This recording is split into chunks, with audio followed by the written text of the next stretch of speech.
Una vez le preguntaron a una persona qué significaba el diezmo para esa persona. Y esta fue su respuesta: es más que una cantidad, o es más que el dinero en efectivo, es más que un billete o que un cheque. Es mi inversión a favor de una sociedad mejor. Es mi ayuda a la juventud cristiana. Es mi expresión de fe en el futuro. Es mi demostración de buena voluntad. Es mi contribución para la educación cristiana. Es mi cooperación para sanar y educar a otros por medio de la obra misionera. Es mi voto para que tengamos un mundo cristiano.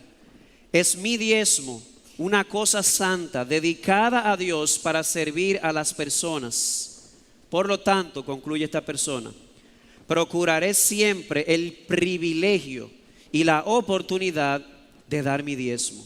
Es mi colaboración para rescatar almas perdidas y traerlas a Cristo Jesús, nuestro Salvador.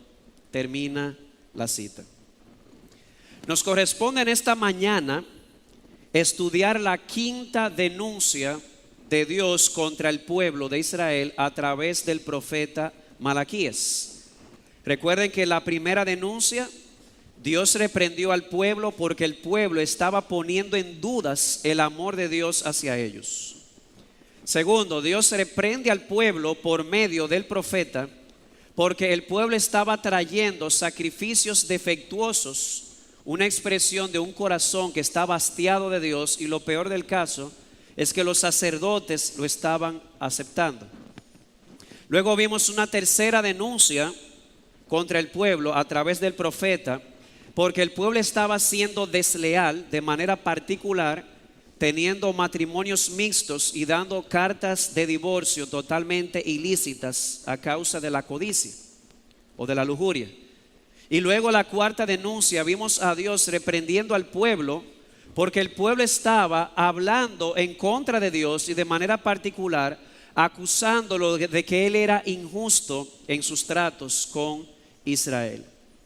Ahora aquí en el capítulo 3, versículos 7 al 12, vemos a Dios una vez más reprendiendo al pueblo de Israel a través del profeta, reprendiendo a la nación porque la nación estaba mostrando falta de honestidad. O literalmente, usando términos del texto, porque el pueblo estaba robándole a Dios en sus diezmos y ofrendas. Por lo tanto, de eso se trata el estudio de esta mañana. Lo que el texto enseña y lo que la Biblia enseña en otros lugares acerca del diezmo y las ofrendas. De más está decir, amado hermano y amigo, que esto es un reto para mí como predicador, y le voy a dar 4 razones de por qué es un reto. En primer lugar, porque exhortar a diezmar me es una carga pesada, por lo menos a mí como el más joven, porque históricamente hablando esta iglesia ha sido muy fiel. Así que habrá una mezcla hoy de exhortación con estímulo o ánimo, porque nuestra iglesia siempre ha sido fiel en esto. Además, me es un reto este estudio porque hay muchos cristianos hoy de buen testimonio que no interpretan este tema de la misma forma que lo hacemos nosotros. Hay diferencias de opinión entre buenos cristianos. Además, y yo diría que es una de las razones principales por las cuales me da trabajo predicar de esto, es porque hay muchos hoy que profesan fe, pero realmente están haciendo de la fe una fuente de ganancia, o predican esto para hacerse ricos. Son estos maestros que usted va a su iglesia y solamente hablan del diablo y de dinero. Eso es lo único que hablan. No es nuestro punto, pero está aquí en la Biblia y debe ser predicado.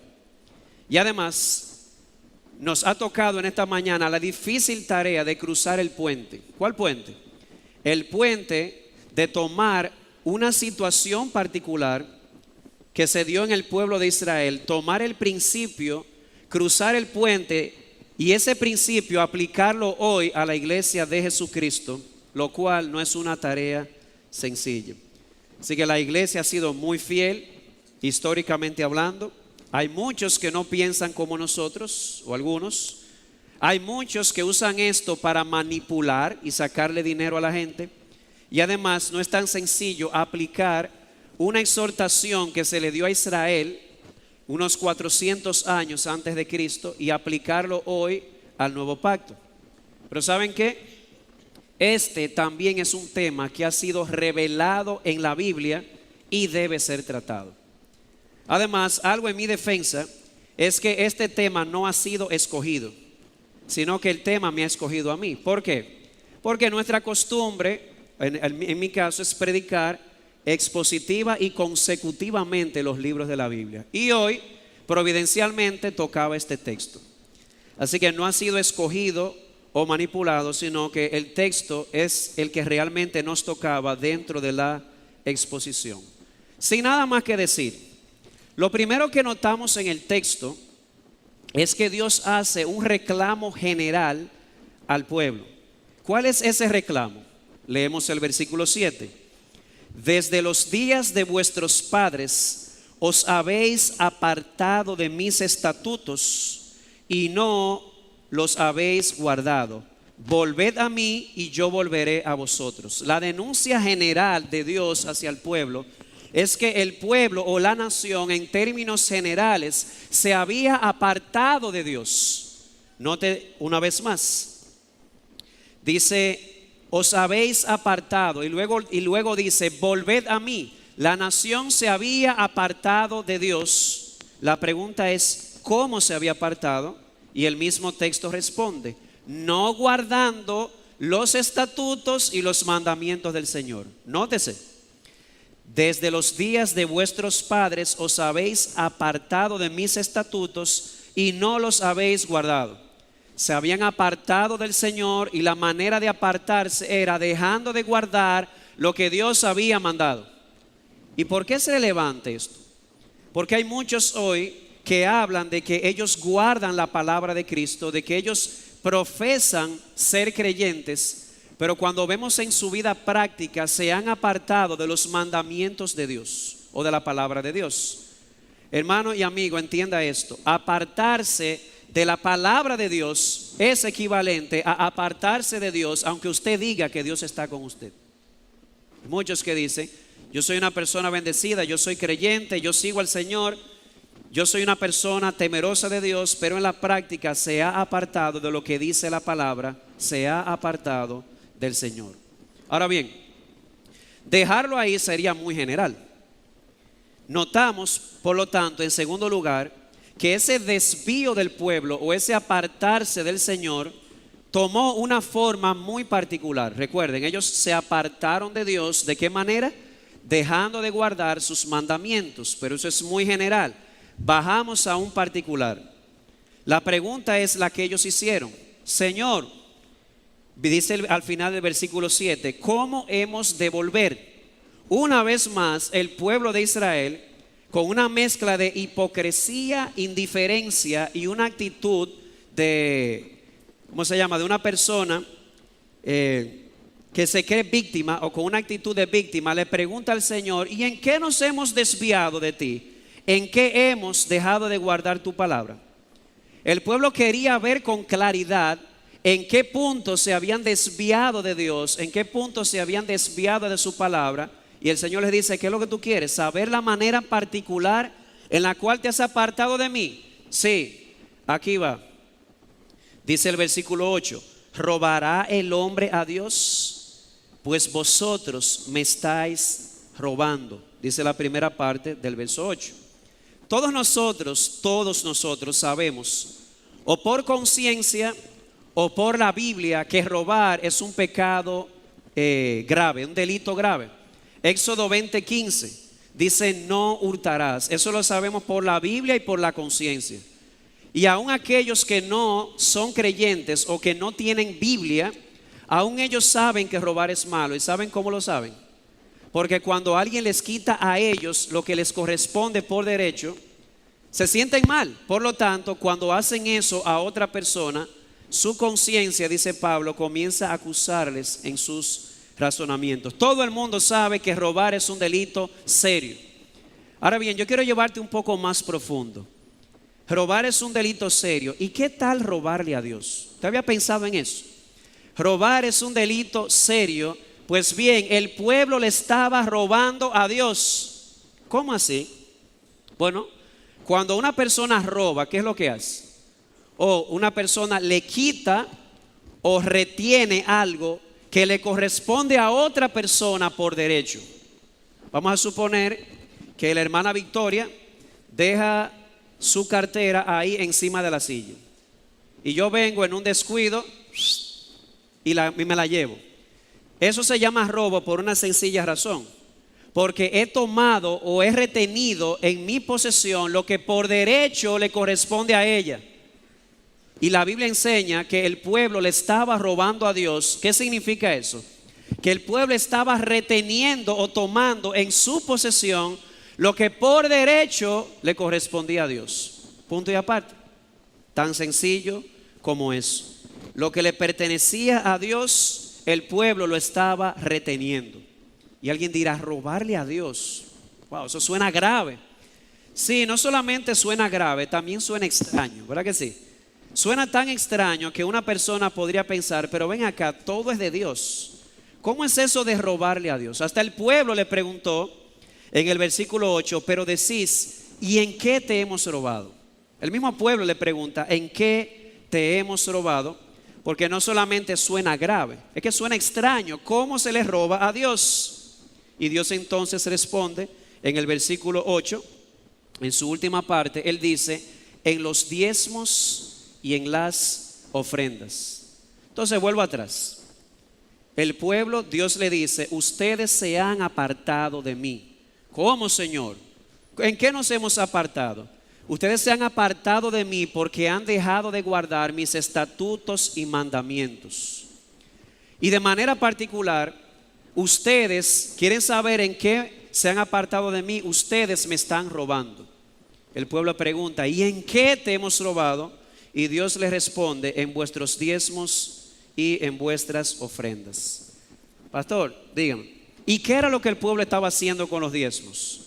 ¿Es que se quedaba con los diezmos y las ofrendas completamente? No necesariamente. Cuando leemos el versículo 10, véanlo conmigo, creo que la primera frase nos pone el texto en perspectiva.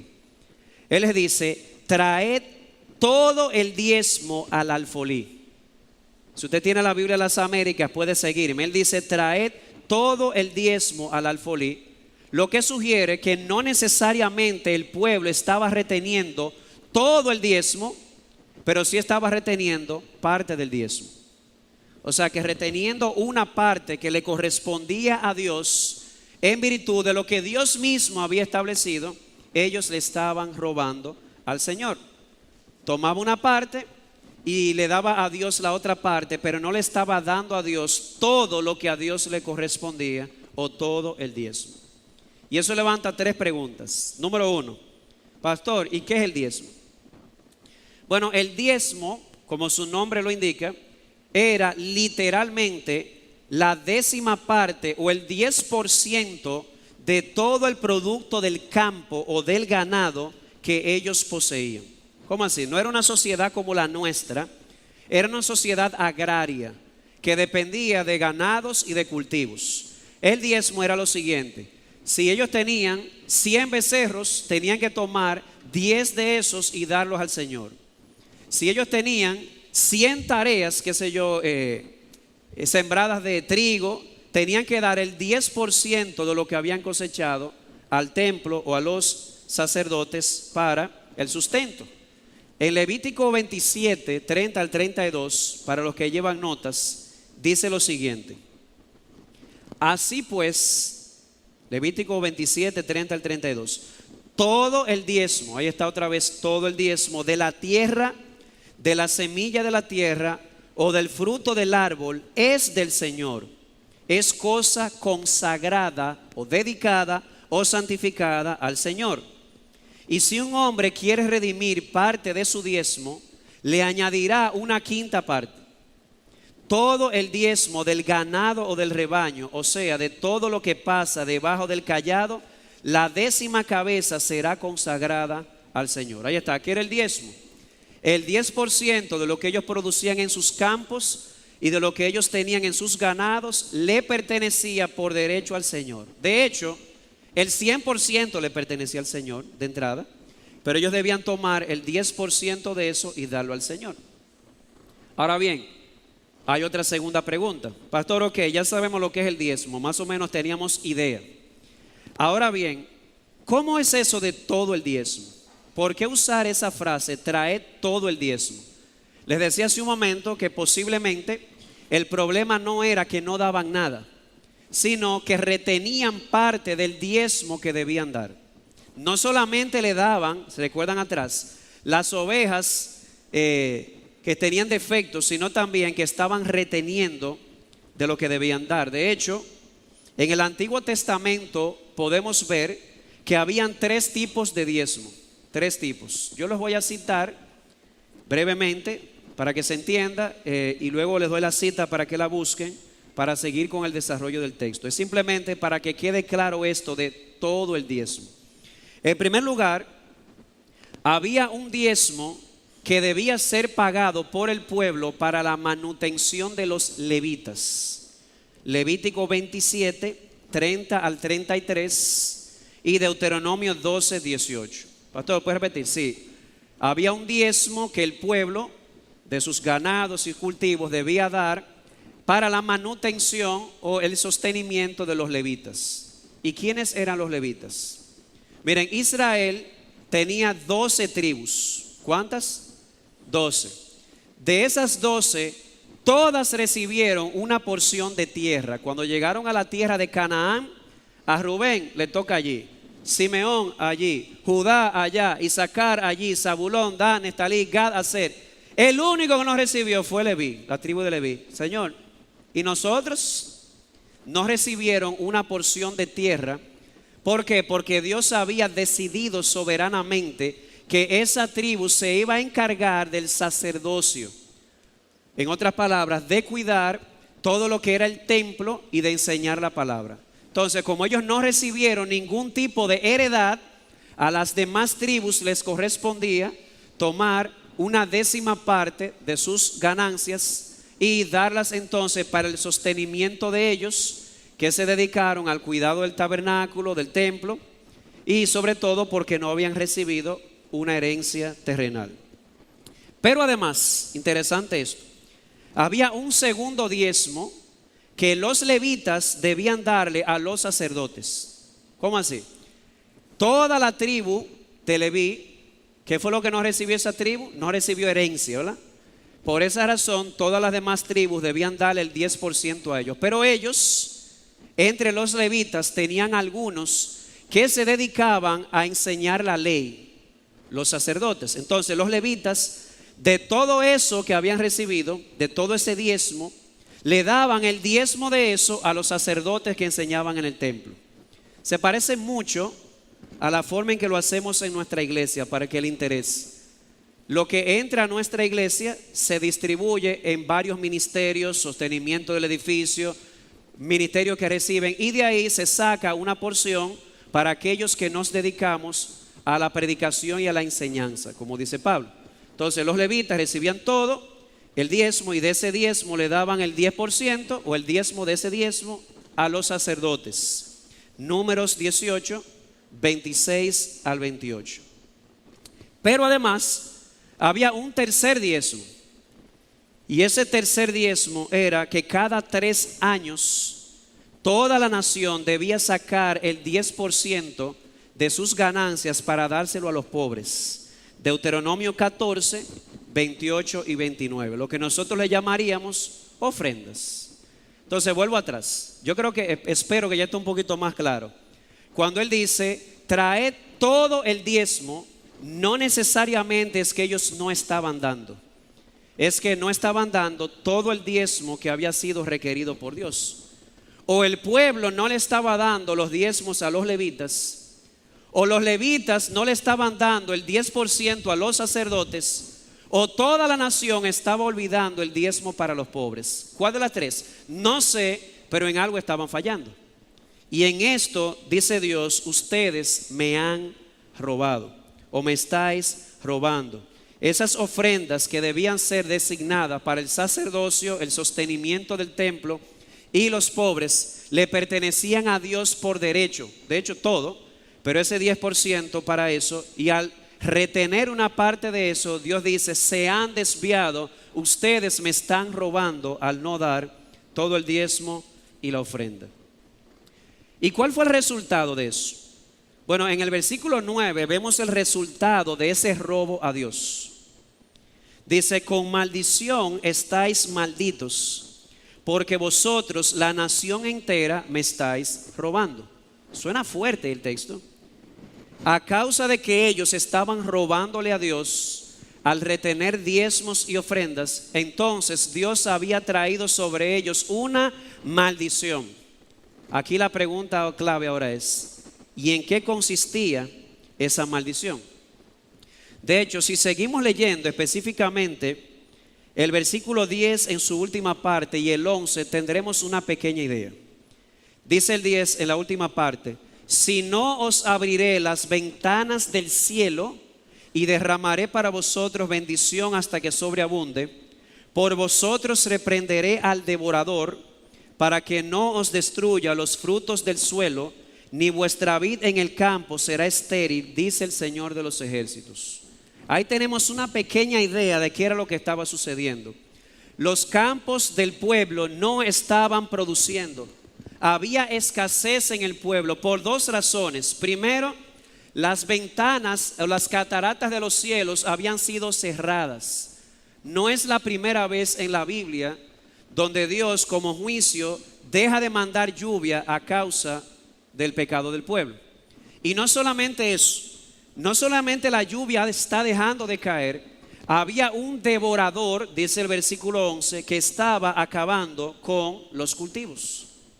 Y usted se preguntará: ¿y quién es el devorador? Bueno, la Nueva Versión Internacional traduce: exterminaré la langosta. ¿Saben lo que es la langosta? Yo no hablo de la langosta de mar, esa que, la de Maine y cosas así. La langosta es un insecto parecido a una esperanza, un poco más grande, parece que hace lagartija, de tan fuerte que es. Y cuando venía una plaga de esas, acababa totalmente con los cultivos de Israel o de cualquier nación. Tampoco era la primera vez. Si usted lee en el libro del profeta Joel, hablando del juicio de Dios, precisamente en eso consistió el juicio. Dios envió una plaga de langostas que acabara con sus cultivos.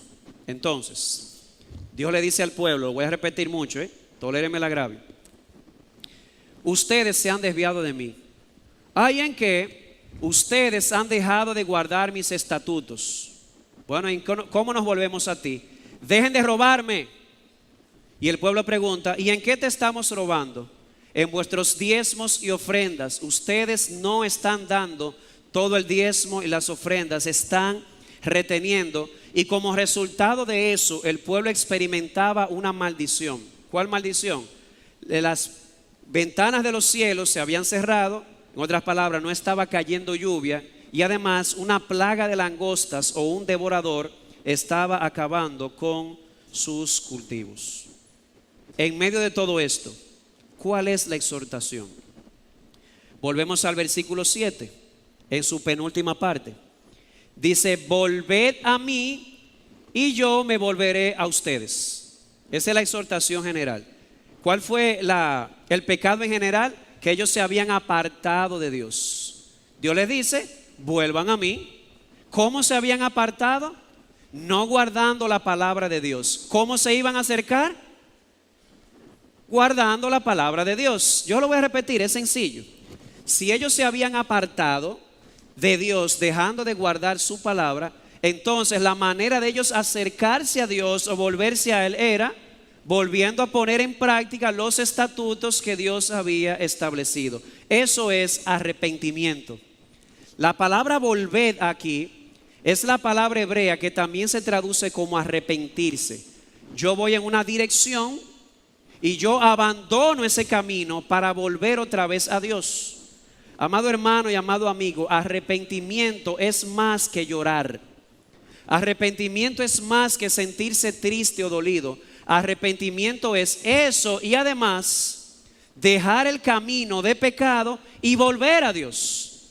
Digo esto porque una persona puede sentir remordimiento, pero no es arrepentimiento, sino hasta que ese remordimiento lo lleva otra vez a volver a Dios cumpliendo su palabra. Así que Dios le dice, vuelvan a mí. Y si el volver a Dios significaba comenzar a guardar su palabra, ¿qué forma iba a tener ese volver en el texto? En el versículo 10, Dios les dice, traed todo el diezmo al alfolí. ¿Ustedes quieren saber, le dice Dios, cómo van a volver a mí en este contexto? Comiencen a hacer lo que yo digo, lo que yo he mandado. ¿Y qué has mandado? Traigan todo el diezmo al alfolí. Pastor, una pregunta. Ajá, ¿cuál es? ¿Qué era un alfolí? Un alfolí era un almacén, tan sencillo como eso. ¿Usted ha visto los supermercados? Que cuando llegan las provisiones se van por la parte de atrás, que usualmente tienen un almacén, y del almacén comienzan a pasar a la tienda. Bueno, pues el templo o el tabernáculo tenía un almacén. Todo ese diezmo que las otras tribus daban eran traídas a un almacén y de ahí se repartían entre los levitas y un 10% a los sacerdotes que se dedicaban a ministrar. Así que el alfolí aquí es un almacén. Dios está diciendo, traigan todo el diezmo al alfolí, al almacén. Esa va a ser la forma concreta de ustedes demostrar que ustedes han vuelto a mí o me están obedeciendo. Traigan todo el diezmo al alfolí. ¿Y para qué? El Señor les responde en el verso 10, para que haya alimento en mi casa. No nos equivoquemos con esto. Los sacerdotes ministraban en el templo, pero el templo no era de los sacerdotes, era la casa de Dios. Ellos la cuidaban. Así como Adán y Eva cuidaban y labraban el jardín, las mismas palabras se utilizan en el Pentateuco para hablar de lo que hacían los sacerdotes en el templo. Ellos cuidaban y velaban por esa casa, pero esa casa no era de ellos, era del Señor. Y qué paradójico, porque hay muchos hoy en la iglesia que se creen dueños de la iglesia. ¿Saben algo? Los pastores cuidamos la iglesia, pero la iglesia es de Cristo, no nuestra. Aquí se hace lo que diga el dueño, no lo que diga el pastor. A menos que lo que diga el pastor sea lo que diga el dueño. Pero si lo que el pastor o el maestro dice no lo dice el dueño, eso no va, tan sencillo. El pastor Arocha siempre dice, hay que hacer una diferencia entre un consejo y un mandamiento. Si el pastor te dice a ti, Toyota, es por ahí que te vas, olvídate de Honda, que si compra Honda va en disciplina. Yo me voy de ahí. ¿Por qué? Es un consejo. Pero si el pastor te dice, debes dejar de hacer esto y hacer esto, porque el dueño de la casa lo dice, es un asunto definitivamente del señorío de Cristo, porque la casa le pertenece a Cristo. Así que traigan todo el diezmo, no retengan, al almacén. Dios quiere que haya alimento en su casa. ¿Y qué se hacía con todo eso que se traía? Bueno, había una parte que se usaba para las reparaciones del templo. Ustedes se acuerdan, el rey, creo que fue Joás o Josías, uno de los dos, que cuando encontró el libro en el templo, el libro de la ley, se dio cuenta de que habían pecado contra Dios. El templo estaba totalmente descuidado. Hizo una especie de arca o de alcancía de madera. Se comenzó a echar riquezas ahí o posesiones para reparar el templo o el edificio, y también para que los sacerdotes y los levitas tuvieran el sustento que necesitaban para dedicarse a la administración sin ningún tipo de preocupación. ¿De qué voy a comer mañana? ¿Qué voy a beber? No deberían preocuparse por eso. Enfócate en enseñar la palabra y en estudiarla. Dios se va a encargar de ti por medio de tus hermanos. Así que esa fue la exhortación. Y no solamente les da una exhortación, Dios también les hace un reto a ellos. Mire conmigo el versículo 10 en su última parte. En su segunda parte. Y ponedme ahora a prueba en esto, dice el Señor. Traigan todo el diezmo al alfolí. Yo quiero que haya alimento en mi casa, dice el Señor. Y oigan ahora, y pónganme a prueba en esto, dice el Señor. En otras palabras, es como si Dios dijera, ustedes quieren ver que yo soy fiel a mis promesas. Sí, pues comiencen a obedecer y ustedes van a ver. Que vamos a ver que bendiciones que sobreabunden, porque dice el texto en el versículo 10, si no os abriré las ventanas del cielo y derramaré para vosotros bendición hasta que sobreabunde. Póngame a prueba, dice el Señor. Hagan lo que yo les digo y yo les voy a mostrar que tal vez no habrá abundancia, pero sí habrá siempre necesidades suplidas. Habrá bendición hasta que sobreabunde. ¿Y qué significaba esta promesa para Israel? Bueno, en lo material, esa lluvia que había dejado de caer comenzaría a caer. Dios abriría las ventanas de los cielos y caería la lluvia. Y además esa bendición iba a incluir que Dios iba a retirar el devorador. ¿Qué era el devorador? Una plaga de langostas que estaba acabando con sus cultivos. Dice el hombre, por vosotros, oigan esto, por vosotros, ustedes son obedientes, reprenderé al devorador. Dios le diría a la langosta, hey, se me van de aquí, ¿sí o? Como le decimos a los pollos cuando le empantamos. Se iría el devorador de tal manera que los cultivos fuesen fructíferos nuevamente y hubiese fruto en sus campos. Así que cuando él dice voy a derramar bendición sobre ustedes, lo que de entrada está en el texto es algo material. Dios les estaba prometiendo lluvia y retirar la langosta para que tuviesen frutos en sus campos. Pero claro, esto también tenía un tenor espiritual. Si usted busca Salmo 72:7, no tiene que buscarlo, pero anotarlo, usted se dará cuenta que usa una frase casi idéntica en hebreo a esa de derramaré bendiciones que sobreabunden.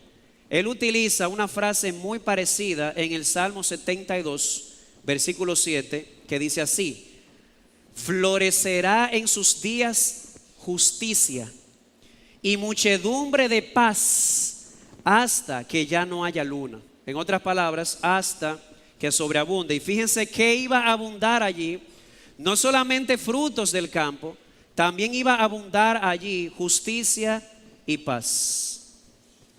En otras palabras, la bendición que Dios le prometió al pueblo no solamente era una bendición material, sino que también tenía un tono espiritual de paz y justicia entre ellos. Y no solo esto, esas bendiciones llegarían a su cúspide o llegan a su cúspide en el versículo 12. Y todas las naciones os llamarán bienaventurados. Otra vez, don Washington, sale la palabra. Una bienaventuranza, una bendición. Feliz, dichoso. ¿Quiénes? Aquellos que en obediencia a Dios se someten a su palabra y en respuesta, en su gracia, Dios responde con bendición.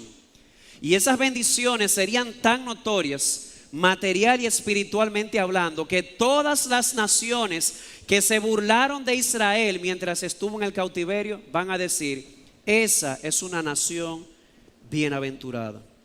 Así que esas mismas naciones que se habían burlado y habían oprimido a los judíos cuando regresaron del cautiverio, ahora tendrían la obligación de testificar de la bendición que estaba disfrutando o que era la nación de Israel.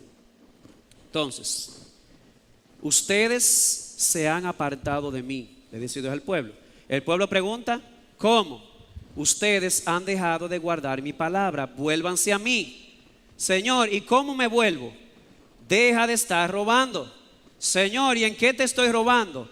En tus diezmos y ofrendas no estás trayendo todo el diezmo al alfolí. Y por esa razón experimentas falta de lluvia y langostas que acaban con tus cultivos. Señor, tienes razón. ¿Qué hago? Arrepiéntete. Vuelve a mí. ¿Y qué significa eso para mí? Trae todo el diezmo al alfolí. Tráelo al almacén. Que haya alimento en mi casa. Ponme a prueba, dice el Señor. ¿Tú quieres ver que yo soy fiel? Ponme a prueba y verás cómo abriré las ventanas de los cielos. Cómo derramaré una bendición que sobreabunda. Cómo acabaré con la langosta. Tendrán una bendición tal, serán tan fructíferos que todos los pueblos vecinos dirán, Dios está con ellos. Esta es una nación bienaventurada o feliz. Y ahí termina la explicación del texto. Ahora viene la pregunta más relevante para nosotros ahora. Pastor, yo lo entiendo eso, hasta ahí está claro. Entiendo lo que eso significaba para la generación de Malaquías. Arrepiéntanse, traigan todo el diezmo, que haya alimento en mi casa, pónganme a prueba, le voy a traer lluvia, le voy a quitar la langosta, pero la pregunta es, ¿eso aplica a nosotros hoy? Y si aplica, ¿de qué forma aplicaría? Porque ya esto no es una nación agraria, no dependemos totalmente de los cultivos o del ganado, a excepción de algunas personas. Me gustaría, pastor, que lo explique, porque a mí no me gustaría ni siquiera pensar que yo le estoy robando al Señor, porque eso suena grave, no solamente extraño, sino también grave. Así que, ¿cómo aplica eso a la iglesia hoy? Y vamos a ver dos cosas: cómo aplica la exhortación y cómo aplica la bendición. Con relación a la exhortación, traigan los diezmos al alfolí.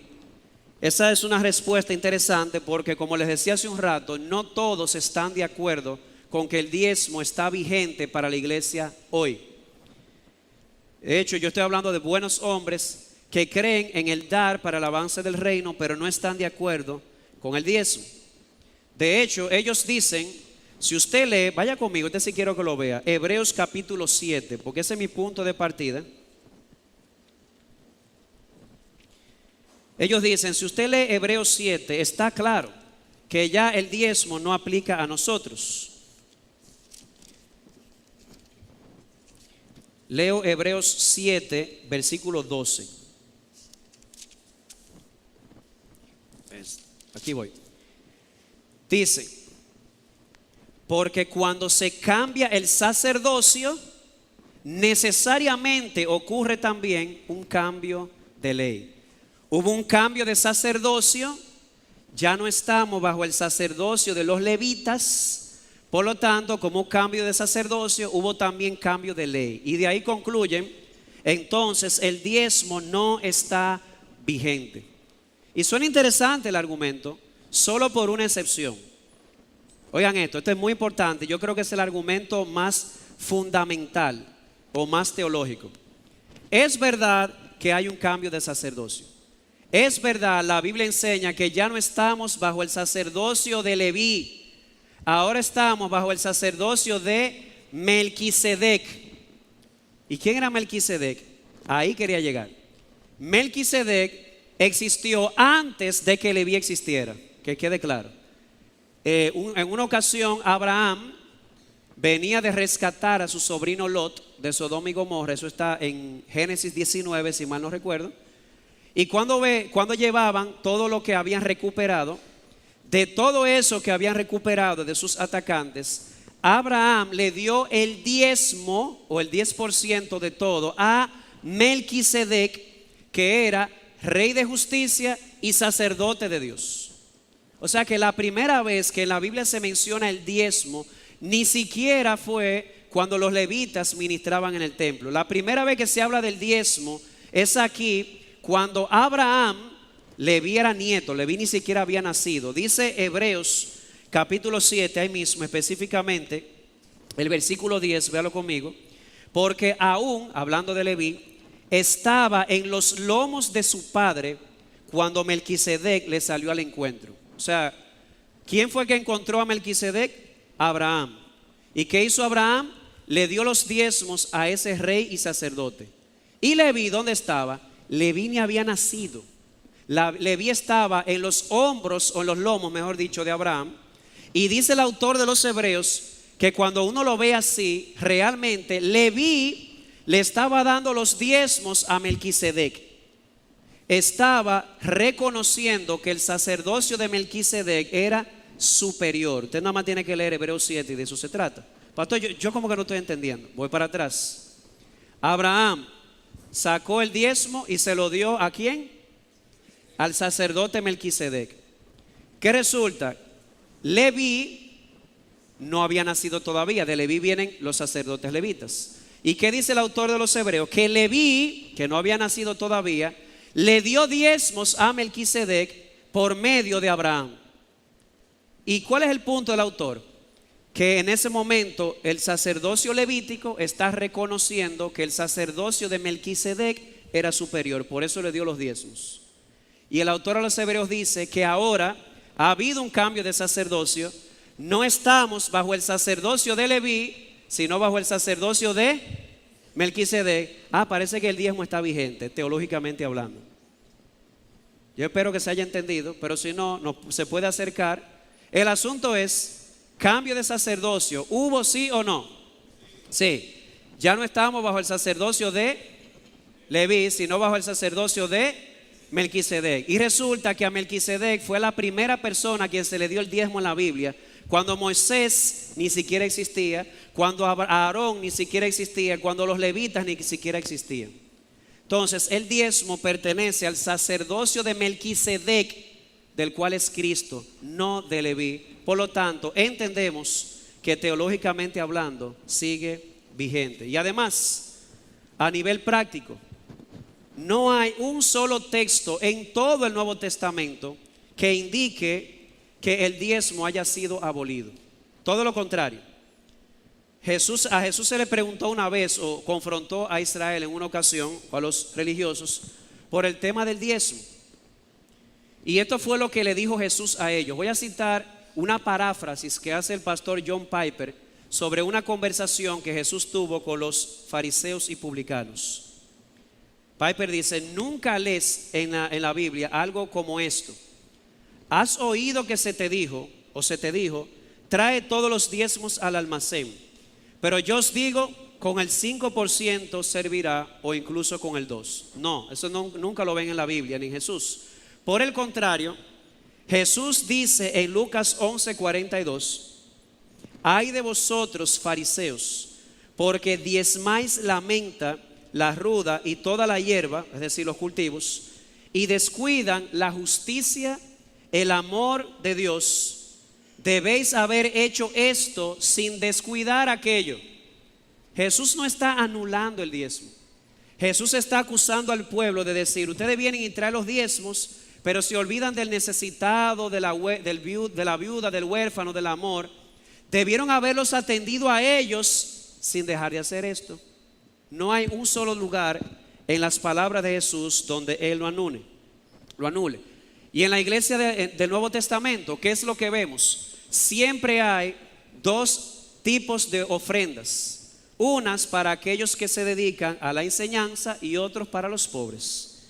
Por ejemplo, si usted lee 1 Corintios 9, 14 al 16, Pablo dice que es legítimo que el que predica el evangelio o se dedica a enseñar el evangelio viva de eso. 1 Corintios 9, 14 al 16. Gálatas 6:6, Pablo dice a la iglesia en Galacia: y todo el que es instruido en la palabra, haga partícipe de toda cosa buena al que le instruya. Aquí quiero decir algo de elogio. Hay un hermano que no voy a decir su nombre porque no sepa tu izquierda lo que hace tu derecha. Ese hermano, cada vez que voy a su casa salgo con un racimo de plátano, literalmente. Hermano, gracias, bastante que lo hemos disfrutado, pero esa es la idea.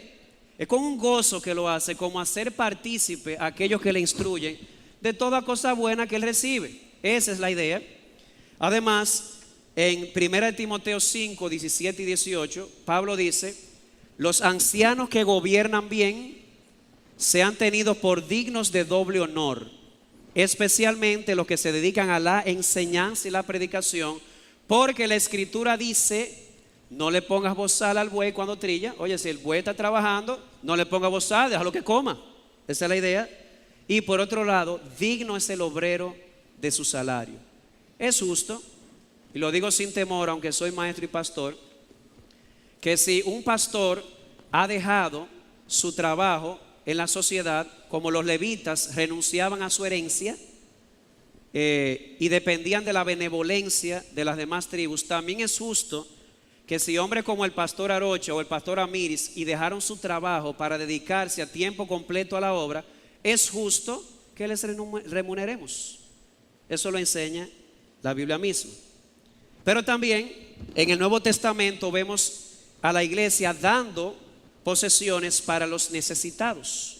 En Hechos 4, 31 a 35 se nos dice que los hermanos traían de sus posesiones y eran repartidas para que no hubiese necesidad. Es verdad que había una circunstancia particular, pero la idea es que no había necesidad. No estamos hablando de que había lujo. No es que cada miembro de la iglesia en Jerusalén tenía una pantalla plana de 55 pulgadas o andaba en una jipeta. Ese no es el punto. El punto es que no había necesidad ni de vestido ni de comida, porque los hermanos se ayudaban unos a otros. Y recuerda que había un diezmo que era para el necesitado, que se daba una vez cada 3 años. Gálatas 2:10, cuando Santiago se topa con Pablo, ¿qué le dice? Mira, tú eres un apóstol de verdad. Nosotros nos damos cuenta, el mismo Cristo que obró en ti, obra en nosotros. Ve en paz, una sola cosa te voy a pedir. Le dijo Santiago a Pablo, no te olvides de los pobres. Y en 1 Timoteo 5, 13 al 16, Pablo habla de una lista que debe hacerse en la iglesia de viudas de verdad. ¿Qué es una viuda de verdad? Hay viudas que tienen hijos y nietos. Y Pablo dice, si tienen hijos o nietos, ellos deben hacerse cargo de su familia. Pero si esa viuda no tiene a más nadie con quien contar, sino con el Señor, entonces la iglesia debe tener un fondo para suplir a esas necesidades. De modo que en el Nuevo Testamento, póngale el nombre que usted quiera, pero en la iglesia del Nuevo Testamento tenemos ofrendas que se daban o el diezmo para el sostén de la iglesia y de manera particular de aquellos que habían renunciado a sus profesiones para dedicarse a enseñar. Y también había dinero o alimento en la casa para los pobres, los necesitados, la viuda o el huérfano. Así que vuelvo al punto. El argumento de Melquisedec, el no ver nunca a Jesús ni a Pablo ni a ningún apóstol aboliendo, todo lo contrario, hablando de dar para el avance del reino y dar para los necesitados, nos sigue dejando la misma puerta para el principio del diezmo y de las ofrendas en el Nuevo Testamento. Pastor, una cosa más. Ajá, ¿cuál? ¿Y la bendición cómo aplica? Porque a ellos le aplicó de la siguiente manera. Dios abrió las cataratas de los cielos, le quitó la langosta y ahora tenían cultivos fructíferos. O sea que había algo material. ¿Realmente eso aplica también a los creyentes en el Nuevo Testamento? ¿Sabe algo? Debemos ser fieles a la Biblia. En sentido general, eso también aplica en el Nuevo Testamento. El Nuevo Testamento enseña, y podemos decir sin temor, que Dios bendice aún materialmente a aquellos que dan generosamente para suplir las necesidades de la iglesia, del ministerio o los ministerios, los maestros, los pobres. Jesús dijo, deja de estar pensando en qué voy a comer mañana, qué voy a beber, qué voy a vestir. Dice Jesús en Mateo 25, 6:33, enfócate en el reino de Dios y su justicia. ¿Y cuál es la promesa? Todo lo demás será añadido. Él no está prometiendo abundancia o riqueza. Él está prometiendo, mira las aves del cielo, mira las flores del campo. Dios alimenta a las aves del cielo. Dios viste las flores del campo. Sí, pues lo va a hacer también con ustedes, porque valen más que ellas. Enfócate en el reino de Dios y su justicia. Él se encargará de suplirte lo que necesitas. Pastor, ¿y si me da más de lo que necesito? Amén también. ¿No fue eso lo que pasó con Gallo? ¿Qué dice Juan, hablándole a Gallo en tercera de Juan? Juan le dice a Gallo, mi deseo y mi oración por ti es que tú seas prosperado en todo. ¿Y cómo yo sé que está hablando de lo material? Porque luego dice, así como prospera tu alma. Él está diciendo, mira Gallo, yo le pido a Dios que te dé más todavía. Ay, ¿por qué? Siga leyendo la carta. Es que todo lo que Gallo recibía lo utilizaba para hospedar personas, para hacer bien y para ayudar a aquellos que enseñaban la verdad. En otras palabras, él dice, cuando yo veo la forma en que usas tu dinero, yo le pido a Dios que te dé más todavía. ¿Por qué? Porque lo está usando para el bien. No sea que le pase como aquel hermano se le acerca a un pastor. Eso fue real. Me llamó mucho la atención, la sinceridad de este pastor. El hermano le dice, pastor, yo tengo un problema. Ajá, ¿cuál es? Mire, pastor, yo siempre di mi diezmo y mis ofrendas, pero cuando comencé a ganar más, dejé de darlos. Empecé a ganar más dinero y ahora doy menos diezmo. Dice, pastor, vamos a orar. Señor, vuélvele a su empleo anterior, bájale el sueldo, dijo el pastor.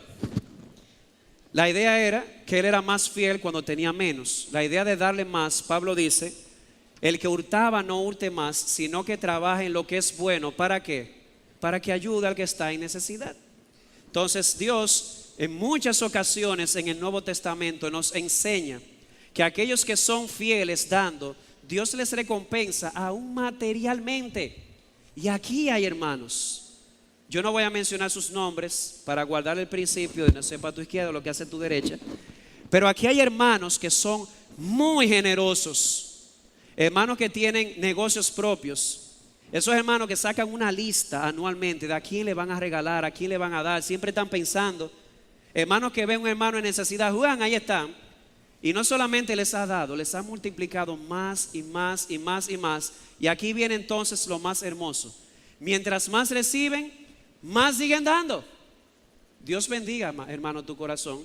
Porque al final esto no es un asunto de dinero, esto es un asunto del corazón. Jesús dijo, donde esté mi tesoro, ahí está mi corazón. Si tu corazón está en Cristo, entonces tú vas a desprenderte para ayudar a otros. Hay gente que dice, ven a Cristo para hacerte rico.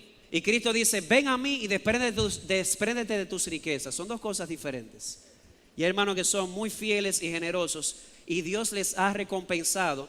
Y como dice Jesús en Mateo 19, 29 y 30, no hay una persona que haya dejado padre, madre, hijos, hijas, casas, bienes en este mundo, que no reciba 100 veces más aquí y en el siglo venidero la vida eterna. Entonces sí. Y Pablo dice en Gálatas 6, 7 y 8, ¿recuerdan el texto que dice, Dios no puede ser burlado, lo que el hombre siembra, eso cosecha? ¿Se acuerdan de ese texto? ¿Ustedes saben de qué Pablo estaba hablando? Versículo anterior, el que es instruido en la palabra, haga partícipe de toda cosa buena al que le instruye. Versículo que va después, no se cansen de hacer el bien. En el medio, lo que el hombre siembra, eso mismo cosecha. O sea que en términos generales podemos decir que Dios bendice a aquellos que con un corazón satisfecho en Él se desprenden de una manera generosa, o como los hermanos en 2 Corintios 8 en Macedonia, ellos estaban tan llenos de la gracia que ellos le pedían a Pablo, con muchos ruegos, danos el privilegio de nosotros colaborar, de nosotros dar. Y Pablo dice, eso es amor. Un corazón satisfecho y lleno de Dios, y como resultado rebosaba dando para el avance del reino y los necesitados. Así que, amado hermano, definitivamente Dios ama al dador alegre, y definitivamente si hay alimento en la casa de Dios, habrá alimento en la casa de Dios. Pastor, usted no dijo lo mismo.